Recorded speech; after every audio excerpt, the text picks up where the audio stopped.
Welcome to the study centre. आशा करता हूं कि आप सभी स्वस्थ होंगे, मस्त होंगे, अच्छे होंगे और अपनी तैयारी में चार चांद लगा रहे होंगे। डेली रूटीन को भी फॉलो कर रहे होंगे। तो आगे प्रीवियस ईयर क्वेश्चन के सीरीज को कंटिन्यू करते हैं। तो question number 27, the 16th term of an AP, AP का 16वां term is one more than twice its 8th term, यानी कि 8वें टर्म से एक ज्यादा है 16वां टर्म। ठीक है, यानी 8वें टर्म के दुगने से एक ज्यादा है, 8वें टर्म के दुगने से एक ज्यादा है। यानी कि अगर कोई एपी का 16th टर्म है, ये जो है क्या है, ये एपी के 8वें टर्म से 8वें टर्म के दुगने से एक ज्यादा है। इसका मतलब ये बात हो रहा है, कह रहा है कि एक एपी है जिसका 16th टर्म वो क्या है कि वह उसके 8वें टर्म के दुगने से एक ज्यादा है। यानी कि अगर इस 16वें टर्म से अगर 8वें टर्म के यानी 8th टर्म के ट्वाइस को अगर सब्ट्रैक्ट करते हैं तो 1 आएगा। ठीक है, यानी कि 1 ज्यादा होने का मतलब यही हो गया। ठीक है, तो बोल रहा है if 12th term of AP is 47, 12th term given है यानी 8 12 गिवन है कितना 47, then find its nth term, यानी कि ए एन निकालना है। ठीक है, तो हम यहां पे इसको सॉल्व करने के लिए क्या करेंगे कि let the first term be a, मान लेते हैं कि इस एपी का फर्स्ट टर्म क्या होगा, ए होगा। ठीक है, एंड कॉमन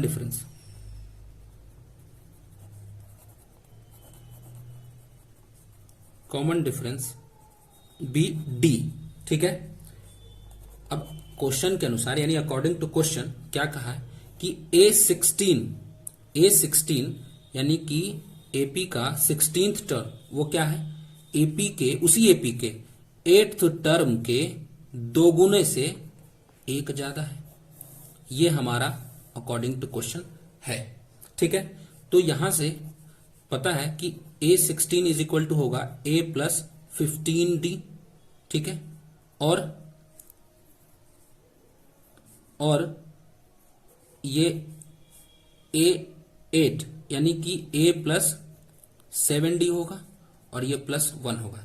एक बात यह बताना चाहूंगा कि A प्लस 16 मतलब A16 यानी किसी भी एपी का 16th टर्म को A प्लस 15D कैसे लिखेंगे, तो A N is equal to होता है A plus N minus 1 into D.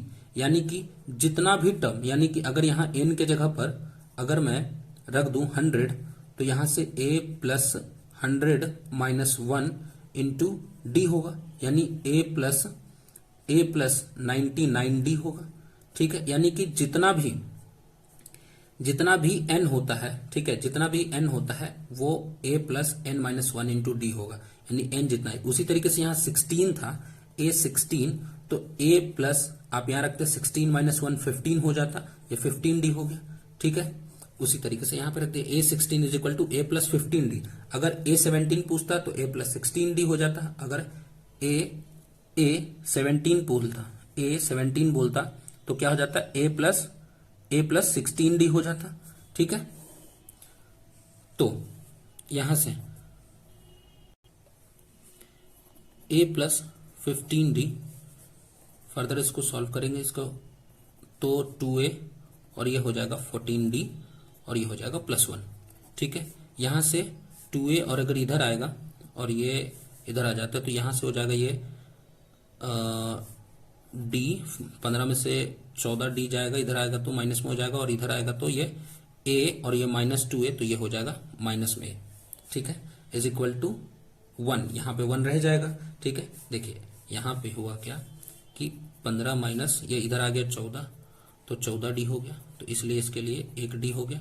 और यहाँ से A था और ये इसके तरफ आया माइनस 2A, तो यहाँ से इसके लिए हो गया सिर्फ A माइनस में। ठीक है, वही चीज हो गया। यानी कि यहां से हम कह सकते हैं कि जो D आया, D कितना आया 1 प्लस A आया, D कितना आया 1 प्लस A आया। यानी कि इसको अगर हम मान लेते हैं कि ये हमारे लिए क्या था फर्स्ट इक्वेशन आता है। ठीक है, फिर उसी तरीके से यहां गिवन है। ठीक है, यहां गिवन है, गिवन ये है कि A12 कितना है 47 है। A12 कितना है 47 है, यानी A12 का मतलब क्या हुआ कि A प्लस 11D, अभी भी बताया A16 A प्लस 15D। ठीक है, A17 A plus 16D, A100 A plus 99D, A plus n minus 1 into D. तो उसी तरीके से A12 A plus 11D is equal to 47।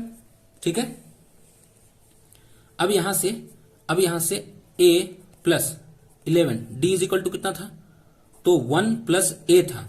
ठीक है, अब यहां से 47, तो ये कैसे लाया, ये लाया फ्रॉम फर्स्ट। ठीक है, ये कहां से आया, तो ये D is equal to 1 plus A कहां से आया, फ्रॉम फर्स्ट आया। ठीक है, फिर उसी तरीके से आगे A प्लस यहां पे 11 इंटू 11 और ये प्लस 11A। ठीक है, इज इक्वल टू 47। फिर उसके बाद यहां पे A के और 11 है, कितना A हो जाएगा, ये 12A हो जाएगा, और ये 11 जाकर के उधर घटेगा तो ये हो जाएगा 36। ठीक है, यहां से ये 12 से ये घटा, यानी कि A इज इक्वल टू 3 भारतीय 36। ठीक है, A कितना आया 3 आया। ठीक है, A कितना आया 3 आया। अब उसके बाद यहां से इक्वेशन फर्स्ट था। ठीक है, चूंकि D इज इक्वल टू कितना आया है, इतना आया है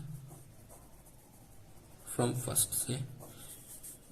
अब यहां से हम A का वैल्यू ना इस पे ना पुट करते हैं। ठीक है, यहां पे पुट करेंगे। ठीक है, तो कितना आएगा 1 प्लस 3 इज इक्वल टू 4। इसलिए D का भी वैल्यू निकल गया, कितना 4 होगा। ठीक है, D 4 होगा। और हमसे सवाल में क्या बोला गया था, हमसे सवाल में बोला गया था then find its nth term. ठीक है, इसका nth टर्म क्या होगा, तो nth टर्म मतलब a n क्या होगा। ठीक है, तो हम जानते हैं कि a n is equal to होता है a plus n minus 1 into D होता है।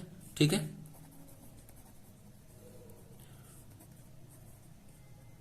We know that a n is equal to होता है a plus n minus 1 into D होता है। ठीक है, तो यहां से a इज इक्वल टू 3 अभी निकाला हमने, a इज इक्वल टू 3 और n minus 1 into D is equal to 4। ठीक है, अब यहां से 3 प्लस n यानी कि 4 से इसको मल्टीप्लाई करेंगे तो 4n। ठीक है, और ये माइनस ये हो जाएगा 4। ठीक है, अब यहां से 4n, ये 3 में से 1 जाएगा, 3 में से 4 जाएगा, तो ये हो जाएगा 1 और ये माइनस में 1 हो जाएगा। ठीक है, क्योंकि माइनस का साइन बड़ा है, इसलिए an इज इक्वल टू कितना हो गया, इतना हो गया। ठीक है, 4n माइनस 1 और ये हो गया हमारा आंसर। अब 27 के बाद करते क्वेश्चन नंबर 29, क्योंकि 28 नंबर क्वेश्चन के लिए मैं पूरा कॉन्सेप्ट लेकर के आऊंगा। ठीक है, इसलिए 28 नंबर क्वेश्चन को एक अलग से वीडियो में समझना होगा। ठीक है, फिलहाल करते क्वेश्चन नंबर 29। ठीक है, अ bucket is in the form of frustum. अब एक बाल्टी है और किस आकार का है, एक फ्रस्टम के आकार का है। फ्रस्टम कुछ ऐसा होता है। ठीक है, हालांकि ये फ्रस्टम आपके सिलेबस से डिलीट कर दिया गया है, लेकिन फिलहाल प्रीवियस ईयर क्वेश्चन है, ये दिया गया था, पूछा गया था, ये सवाल है पिछले साल 2012 में, तो इसलिए इसका सवाल का सॉल्यूशन कर लेते हैं। वैसे इस पे ज्यादा ध्यान नहीं भी देंगे तो काम चलेगा। तो हम सवाल करते हैं, ये कह रहा है कि एक बकेट है जो कि फ्रस्टम का है। ठीक है, अब एक सिलेंडर होता है। ठीक है, सॉरी कोन होता है। ठीक है, और ये जो कोन होता है, अगर इस कोन को अगर हम कट कर दें इस तरीके से, और उसके बाद कट करने के बाद अगर ऐसे जब देखेंगे, इसको काट करके हटा देंगे तो कुछ इस तरीके का ही दिखेगा। यानी कि एक रेडियस यहां से यहां भी होगा और एक रेडियस यहां से यहां होगा, बस इसी को कहते हैं फ्रस्टम। ठीक है, अब ये देखिए, ये बाल्टी का आकार का है ना, ये बाल्टी का आकार का है। ठीक है, तो इसी तरीके से यहां पे बोल रहे हैं, a bucket is in the form of frustum of a cone, it can hold 28.49 litre. इसका कैपेसिटी कितना है, 28.49 लीटर का। ठीक है, if the radii of its circular end are 28 centimetre and 21 centimetre, यानी कि यहाँ पे जो रेडियस है, यहाँ पे रेडियस मान लेते R1, यह कितना है, ये है 28 सेंटीमीटर, ठीक है। और यहाँ पे ये जो R2 है ये कितना है, ये 21 सेंटीमीटर है, ठीक है। Find the height of the bucket, यानी कि इस बकेट का क्या निकालना है, ये हाइट निकालना है, यानी कि ये h निकालना है, ठीक है। तो इसके लिए यानी कि हम यहां पे let the height of bucket is equal to h, इस बकेट का हाइट मान लेते हैं कितना है, h है, एंड जो रेडियस है, radii of its circular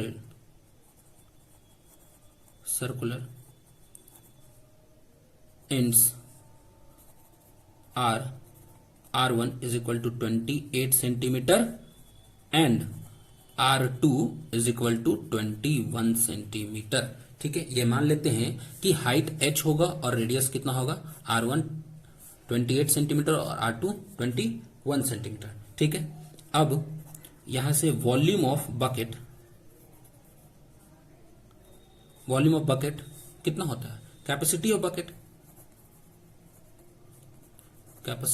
bucket, ठीक है। Volume of bucket is equal to capacity of bucket.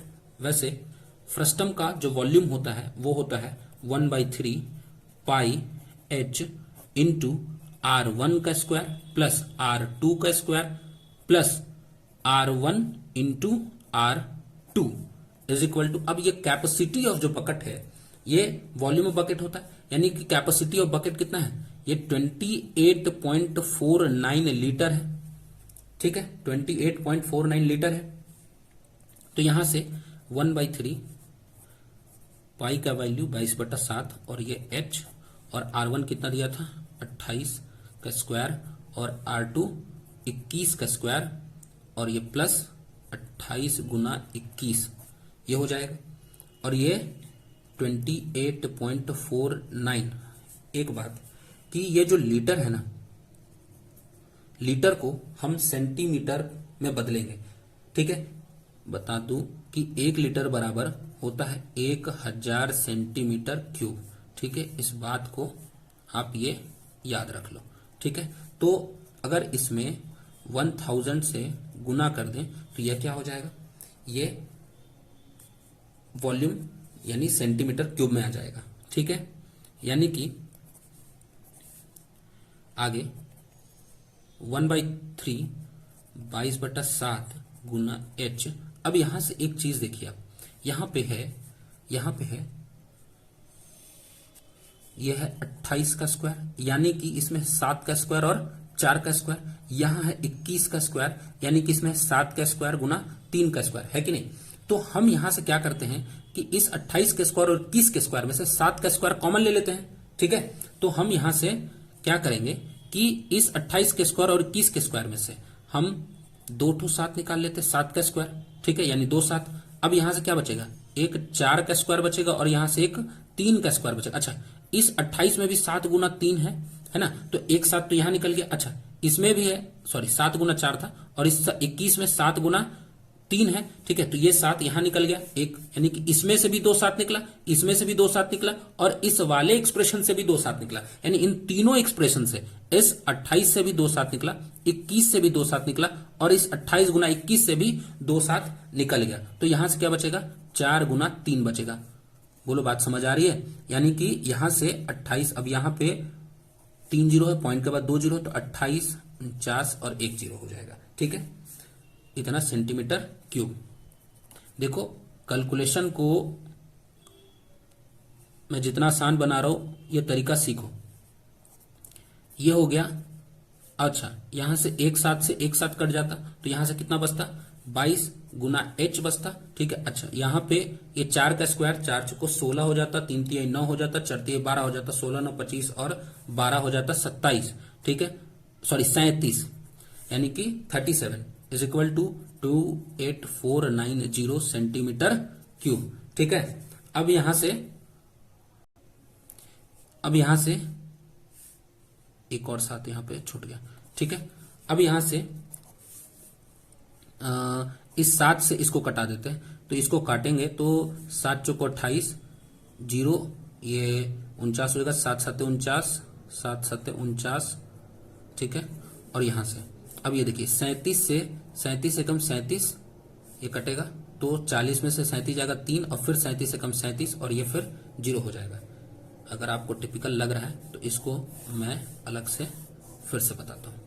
एक बात देखिए फिर से कि 1/3 गुना 22 गुना h इंटू 7 इंटू 37 है is equal to 28490 centimetre cube है, ठीक है।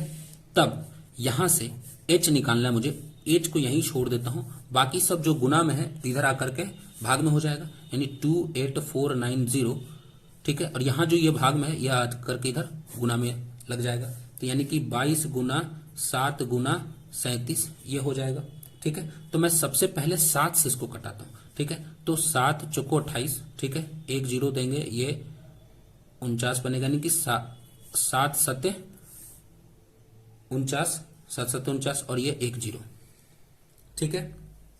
फिर उसके बाद 37 के टेबल से 37 से कम 37, तो यहां से 40 में से 37 जाएगा, 3 बचेगा, और ये 3 7 37 बन जाएगा, और फिर 37 से कम 37, और फिर ये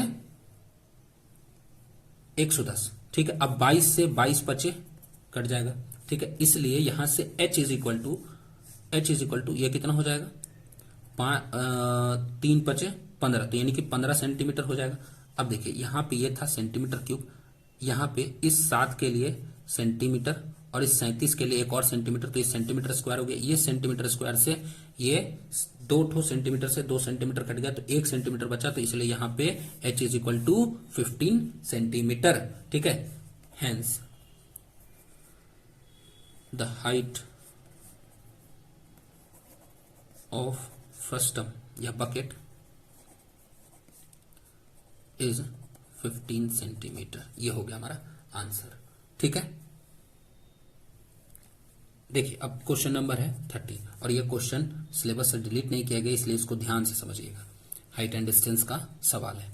द एंगल ऑफ एलिवेशन, ठीक है, एंगल ऑफ एलिवेशन भी मैंने बताया है, ठीक है, कि अगर किसी भी हाइट को अगर हम किसी पॉइंट से जब हम देख रहे होते, यानी ग्राउंड से हम जब किसी हाइट के टॉप को देख रहे होते, तो यहां से जो ग्राउंड और इस हाइपोटेनवस के बीच में जो बनने वाला कोण होता है उसको बोलते हैं एंगल ऑफ एलिवेशन। इस एंगल को बोलते हैं एंगल ऑफ एलिवेशन। अब इसी टॉप से अगर इस टॉप से अगर यहां नीचे जब देखा जाता है इस ग्राउंड के किसी पॉइंट पे, तब यहां पे जो एंगल बनता है, ठीक है, इसको बोलते हैं एंगल ऑफ डिप्रेशन, और ये एंगल ऑफ डिप्रेशन यहां पे इसके बराबर होता है, ठीक है।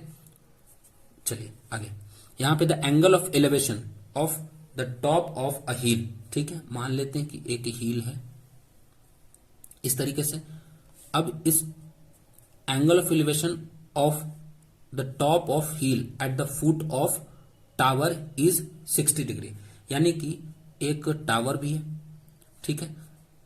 इस टावर के फुट से हिल का टॉप का जो एंगल ऑफ एलिवेशन है वह कितना है, वह 60 डिग्री है। वो कितना है, वो 60 डिग्री है।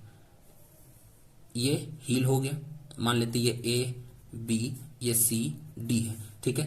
तो इस तरीके से ये जो होगा वो कितना डिग्री का है, ये 60 डिग्री। ये टावर है हमारा सी डी, यहां लिख ही देता हूं कि let A B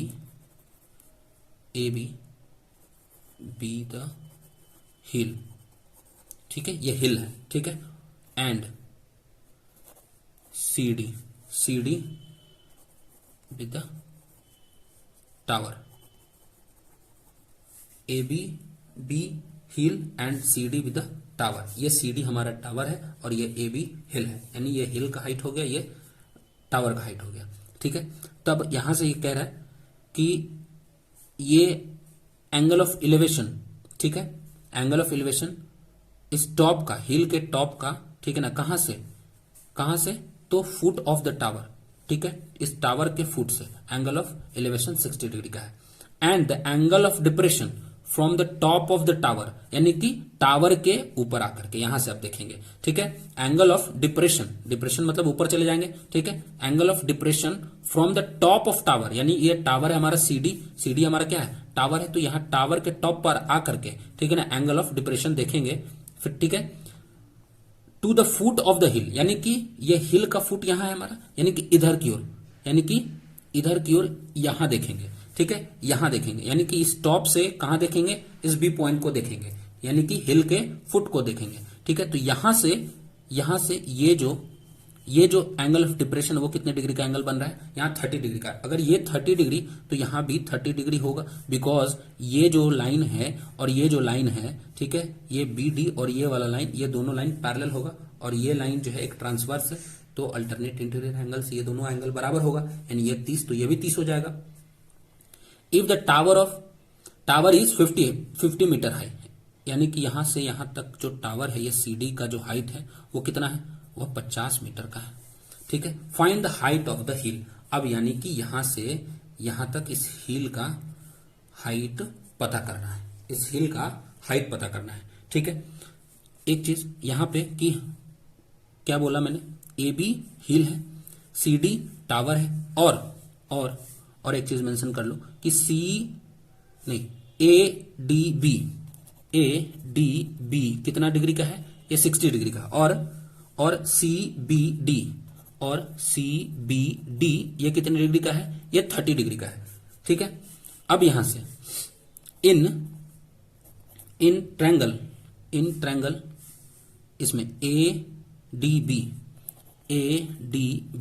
in triangle A D B क्या लगा देंगे, tan 60 डिग्री, ठीक है। इस ट्रायंगल में क्या लगा देते हैं, tan 60 डिग्री, ठीक है। तो यानी कि ये हो जाएगा A B by B D, क्योंकि tan theta is equal to क्या होता है, परपेंडिकुलर बाई बेस, ठीक है। ये हमारा परपेंडिकुलर, ये हमारा बेस, ठीक है। अब यहां से tan 60 डिग्री का वैल्यू होता है √3, ठीक है। ए बी पता नहीं है, तो ए बी और ये बी डी भी नहीं पता है, तो यहां से इसको मान लेते हैं अभी फर्स्ट, और अब यहां से इन ट्रायंगल इसका करते हैं B C D, in triangle B C D में यहां से tan 30 डिग्री, तो यहां से tan 30 degree is equal to कितना हो जाएगा, C D by B D, ये कैसे हो गया, तो ये हो गया tan theta is equal to perpendicular by base, ठीक है। tan theta is equal to 1/√3, और ये सी डी तो गिवन है 50, और ये बी डी ये निकालना है, तो यहां से बी डी इधर आएगा, ये इधर आएगा, यानी कि B D is equal to 50√3 metre, ठीक है, क्योंकि ये 50 मीटर गिवन था, ठीक है, हमारे सवाल में ही कि टावर का जो हाइट है वो कितना 50 मीटर है, इसलिए बी डी यानी कि टावर और हिल के बीच का जो डिस्टेंस है वो कितना हो गया हमारा 50√3 हो गया, ये ठीक है। अब यहां से क्या करते हैं, इस BD का जो वैल्यू आया है, यहां जो BD का वैल्यू आया है 50√3 मीटर, इसका हम इसमें इक्वेशन 1 में हम यहां पे पुट कर देते हैं, ठीक है। तो यहां से चूंकि √3 is equal to AB by BD है, ठीक है, AB बाई BD है। अब यहां से BD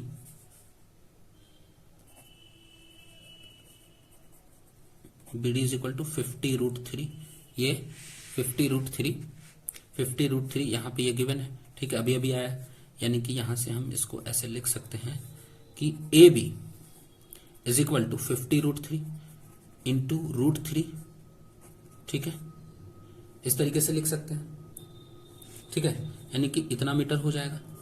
कहने का ये मतलब हुआ कि ये कहां से आया भाई, तो ये आया फ्रॉम 1, ये याद रखिएगा, और ये इससे आ रहा है, ठीक है। अगर इसको मान लेते हैं 2, तो ये लिख सकते हैं इसको फ्रॉम 2, ठीक है। अब यहां से A B is equal to 50 root three into root three कितना हो जाएगा, ये root three into root three 3 हो जाएगा, और ये 50 में 3 से गुना करेंगे तो ये हो जाएगा 150 मीटर। ठीक है, इसलिए हमारा ए बी जो होगा कितना होगा, 150 मीटर का होगा। यानी कि hence the height of hill is 150 metre. ठीक है, एक बात कि आप यहां पे इन ट्रायंगल बीसीडी को भी पहले लिख सकते थे। ठीक है, तो और भी ज्यादा आसानी से आ सकता था। अगर इन ट्रायंगल बीसीडी अगर यहां पे लिख लेते तो यहां पे आपको BD is equal to 50 root three आ जाता, और उसके बाद अगर यानी कि इसको पहले करते, इसको आप अगर पहले करते तो, और इसको बाद में करते 2 नंबर पे, तो ये फिर ये इक्वेशन 1 2 ये मानना नहीं पड़ता और आपका answer direct A B is equal to यहाँ पे ये आ जाता। ठीक है, वीडियो कैसा लगा कमेंट करके जरूर बताएं, और आपने मुझे इतना समय दिया इसके लिए धन्यवाद।